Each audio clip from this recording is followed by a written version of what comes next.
एक उर्दू भाषिक व्यक्तीला मराठीमध्ये लिखाण करताना कशा कशा अडचणी येतात किंवा काय त्याचं एक अँगल काय असतो त्याच्यात तुम्हाला काय त्याचं वाटतं? नाही नाही, मराठी उर्दू मधून मराठीत लिहितो याचा अर्थ तो मराठी शिकलेला सवरलेला. आता उदाहरणार्थ मी जरी आज मुस्लिम आहे पण माझं शिक्षण सगळं मराठीतच झालेलं आहे आणि मराठीत शिक्षण झाल्या कारणाने मला उर्दू येत नाही.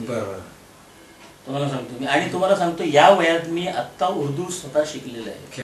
गझलची नजाकत ही मराठी भाषेमध्ये व्यक्त करताना काही अडचणी जाणवतात आपल्याला, म्हणजे जो शब्द नाही नाही नाही आता तुम्हाला सांगतो ना, बरेच लोक सांगतात की उर्दू मध्ये नजाकत आहे.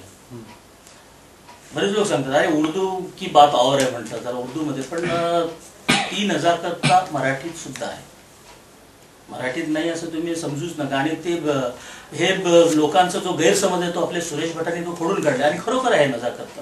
आपल्या मराठीमध्ये गझलेमध्ये का नाही बघा तुम्ही, सुरेश भटांचे गजला होता, इतर लोकांचे अजून तुम्ही गजला बघा, फार उत्तम असतात, अप्रतिम गजला असतात, आहे नजाकत का नाही आहे.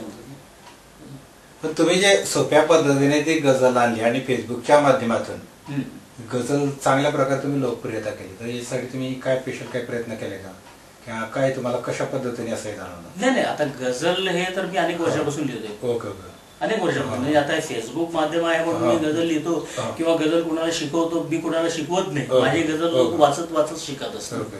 कोणी काही विचारलं तर मी मग त्यावेळेला त्यांना सांगतो बाबा हे असे तंत्र असे आहे, याचे सूत्र असे आहेत, याचे हे आहेत आपले. कारण गझल म्हणल्या तर गझल मध्ये हा मीटर एक भाग येतो असं आहे. नाहीतर लोक काय लिहितात, काही लोक 2 ओळी लिहितात, 2 ओळी लिहितात आणि त्याला गझल म्हणतात, पण ते गझल नसते. काही लोकांचं फेसबुकवर मी पाहिलेलं आहे आणि वरती सरळ शीर्षक लिहितात गझल.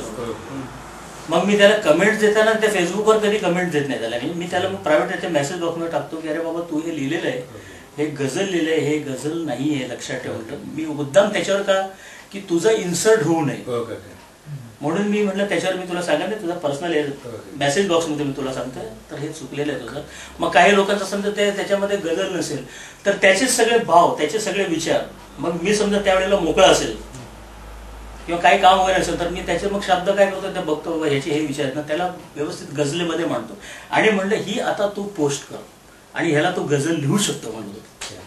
मग त्याला त्यावेळेला एकदम होते अरे चालेल मी लिहिलंय आणि तुम्ही लिहिलंय ह्याच्यामध्ये किती फरक आहे म्हणले, आणि माझेच विचार ते म्हणले पण तुमच्या शब्दामध्ये म्हणजे एक वेगळं आहे. मी काहीच नाही केलेलं, तुझे शब्द फक्त इकडे तिकडे फिरवा करून त्या मीटरमध्ये बसवले. कारण गझलमध्ये मीटर हा महत्वाचा असतो.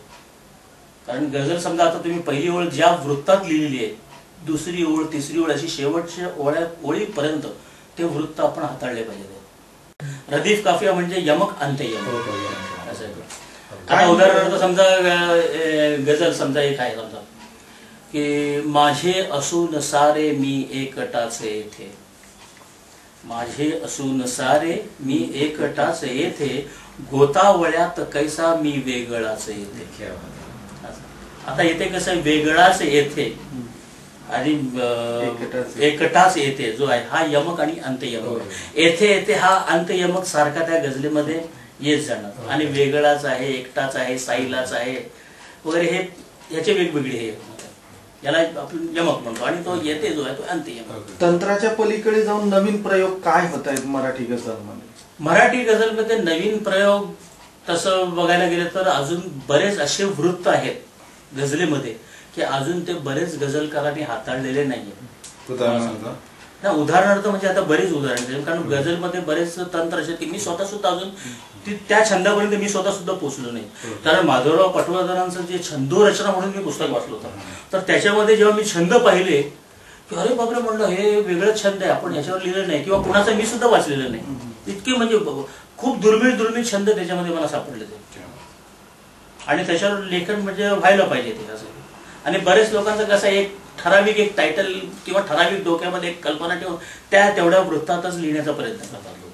मला गझल म्हणजे ही पूर्ण कविता नाहीये. गझलचा प्रत्येक 2 शेर हे कविताच असते.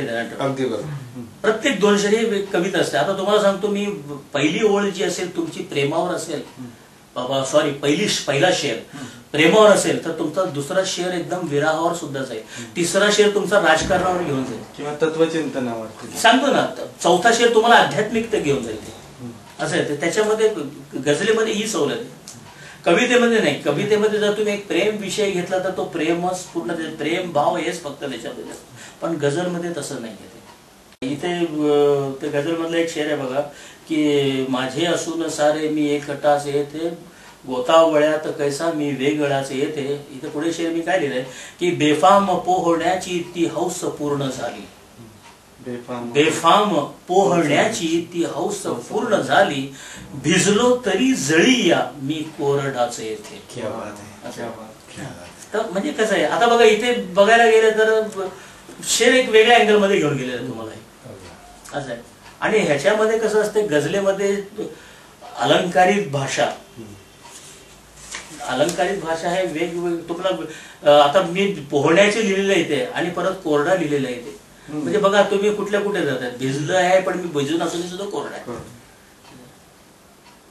त्यामुळे ते गझलचं एक गझलची हीच नजाकत मी म्हणतो गझलची असं. आज तुम्ही म्हणता गझल मराठीमध्ये नजाकत नाही का नाही आहे, नजाकत मराठीमध्ये सुद्धा आहे. मराठीमध्ये तुम्ही कुठल्याही याच्यामध्ये घ्या तुम्ही